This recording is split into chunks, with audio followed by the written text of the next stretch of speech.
Welcome to this weekly installment of the Whitaker-Myers Wealth Managers, What We Learned in the Markets This Week.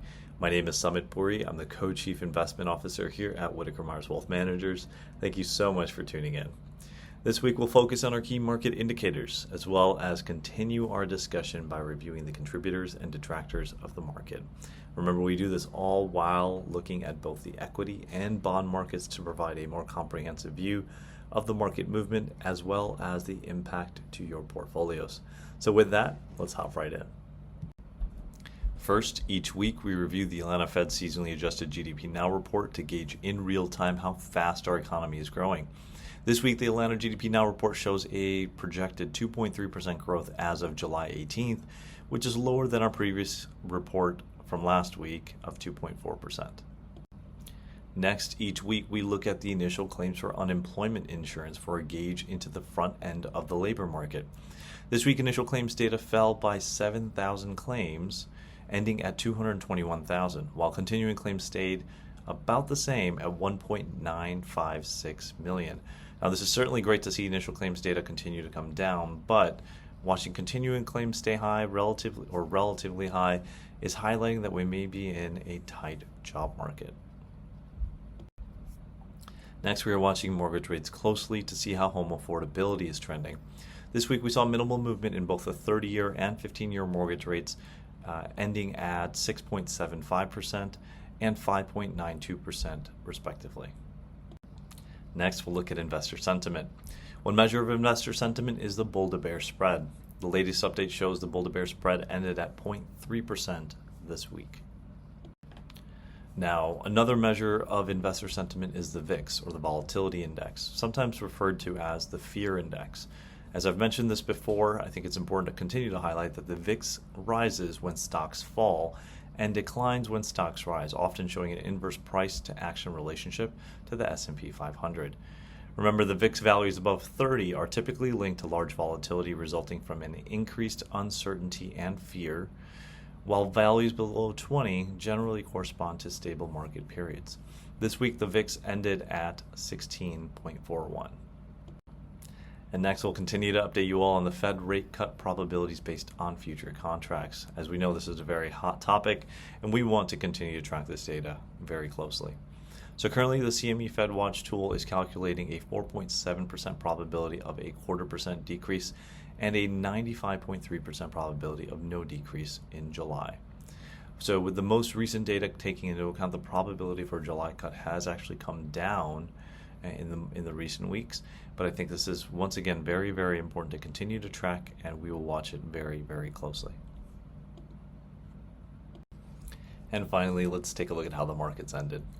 Last week, the S&P 500, which is our proxy for growth and growth in income, but only when considered together, ended positive 0.47%. The Russell 2000, which tracks small and mid-sized companies, or aggressive growth in our Dave Ramsey vernacular, was negative 0.42%.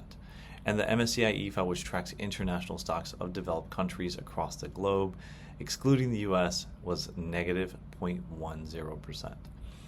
The winner this week, as we are tracking very closely as usual, is our growth and growth in income stocks. Another reminder of the importance of diversification. Now, we've seen international outperformance weekly with large cap outperformance, and this week we saw, once again, growth and growth in income stocks come into play. So it's always important to watch this very closely and understand the values and the importance of diversification. As I've mentioned this before, that we watch these market and sector fluctuations weekly to show you in near real time not only how the markets are performing, but the importance of diversification. Nearly every week we have a new leader. Appropriate diversification decreases your risk while exposing you to the upside. Now, if you'd like an unbiased review of your portfolio, don't hesitate to connect with one of our advisors today. So with that, let's jump right into our discussion around the contributors and detractors of the market movement in the past week. We talked about market movement, so let's take a look at some of the other major indices and how they performed last week.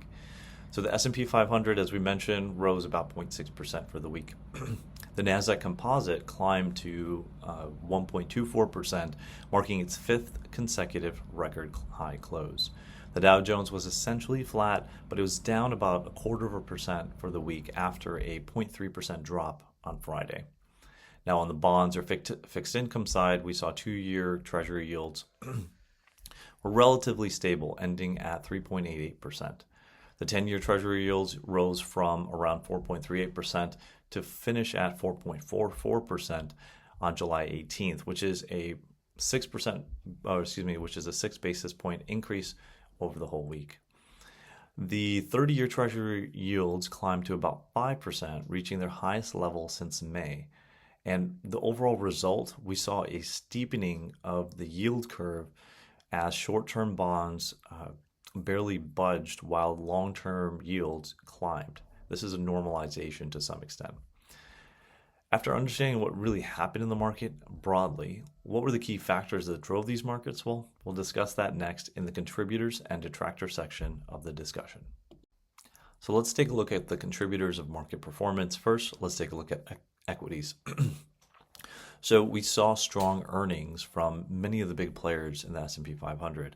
So strong Q2 earnings supported the upside. About 71% of the S&P 500 firms have beat expectations thus far, notably in tech and financials. Tech was especially driven by AI names like NVIDIA and AMD, while NVIDIA surged after the China restrictions were eased. Now, however, the rally was narrow. Broad participation has lagged, raising concerns about overextension. We also saw strong economic data. Solid macro figures like encouraging retail sales and jobless claims reduced inflation concerns. On that same note, we saw the University of Michigan Sentiment Survey showed easing inflation worries, while bond yields also dipped. There's also a little bit of hope in the air, where Fed Governor Waller hinted at a potential rate cut in September, reinforcing a dovish sentiment. Now, with that said, analysts have warned of a possible summer pullback, where markets historically weaken from late July to mid-October, and the narrow rally and breadth, as we mentioned earlier, really adds to the risk. Now, on the bonds and fixed income sides, overall, we didn't see a lot of positive movement on the yield curve, but high-yield corporate bonds reflect bullish economic sentiment with record-tight spreads, though limited cushion means that downturns could hit much, much harder. So let's now hop into the detractor section of the conversation. As I mentioned earlier, overall, a great week for the markets, but let's talk a little bit about some of the detractors. There were certainly some sector-specific declines. Where we saw Friday, we saw a minor pullback where the S&P fell about 0.1%. The Dow, as we mentioned earlier, dropped about 0.3%. The Nasdaq was flat, but remained near highs. The largest drivers of this action were Netflix, which declined by about 5% despite solid earnings. And this was likely due to the impact of increasing expenses. Exxon dropped about 3.5%. Due to Chevron's Hess takeover, and Norfolk Southern rose about 2.5% due to merger chatter around a potential merger. Now, on the fixed income side, we saw inflation and tariff pressures coming into play, where the June CPI report came and inflation was shown to be at 0.3% month over month, and on a year-over-year basis was at 2.7%. Now, this is higher than we expected, and that's also why the markets reacted. It's this number, the 2.7% and the 0.3% month over month, is the largest monthly increase since January. Now, this has sparked a minor bond sell-off, pushing the 30-year yield near 5% as investors priced in higher inflation. Rising trade tariffs added to further upward pressure on yields, increasing the quote-unquote term premium on longer-dated treasuries. Overall, as I mentioned, it was a strong week for large-cap tech. Drivers were robust earnings, strong economic data, the AI rally, and the optimism around a potential rate cut. Now, the risks that we see here, there is narrow market breadth. So we're seeing only a small number of organizations and companies truly drive the market movement. There are rich valuations, and there are certainly seasonal headwinds that could be coming into play. On the fixed income side, the curve, as we mentioned, has steepened as longer maturity yields rose significantly more than short ones.